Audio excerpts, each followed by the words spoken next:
Once the pump turns on, we'll fill this and the water will start going into the overflow for the first time. For the first time. Can you believe that?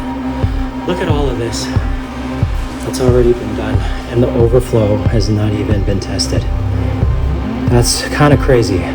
Kind of crazy. The frag tank will be dismantled and turned into the sump. And all of this will be Coral Workshop, the takedown. And Coral Workshop, the installation.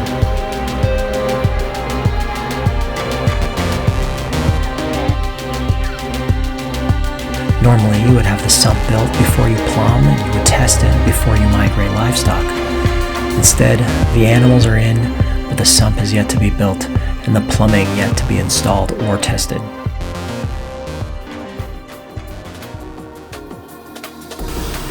Okay, it's 3 o'clock, and I got all of that out of there. The rocks are going to be soaking in the tub there.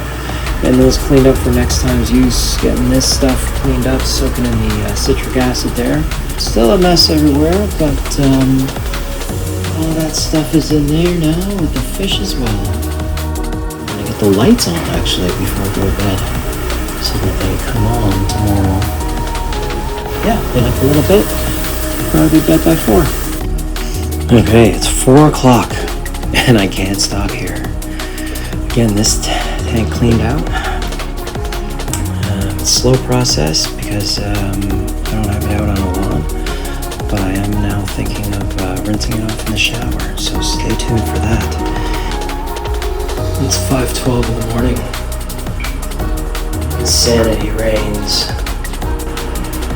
5:30 in the morning, and here it is, ready to go. I don't know, that's not really doing anything. Let's get it done, because we can just put it in. Let's do it. Let's do it. Let's just do it real quick. Months prior, I was still debating splurging on some beautiful options before going the economical route, using my existing tank and this DIY acrylic sump kit. This gave me flexibility for the large refugium I wanted, but it came with a plumbing puzzle with missing pieces and a final picture that kept changing. I had a rough idea of the sump design, but not until the acrylic got into the tank did the final design emerge.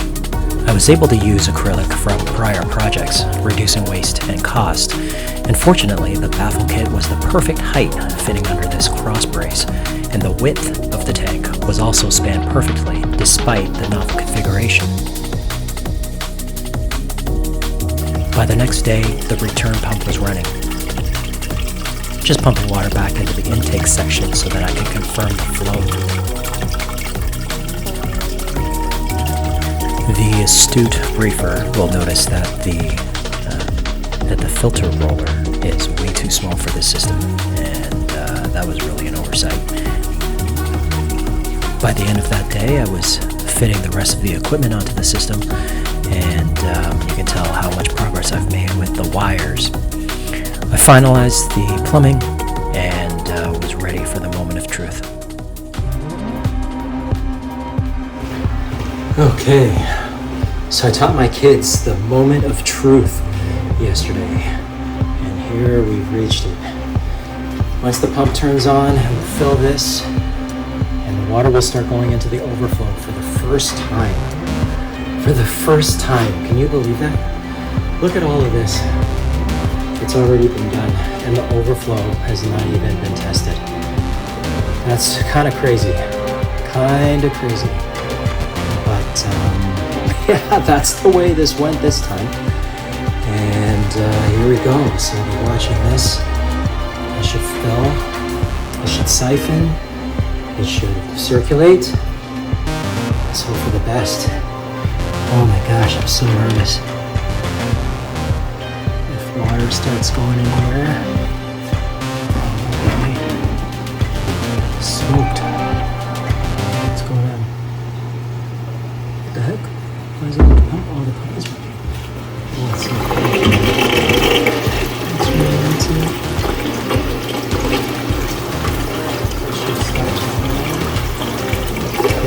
overflow. Oh gosh, is it? It's filled with. It's straining, I think. Is it draining down? I think it's draining down. It is draining down. It's draining down. Is it draining? Is there any leaking? I don't think there's any leaking going on.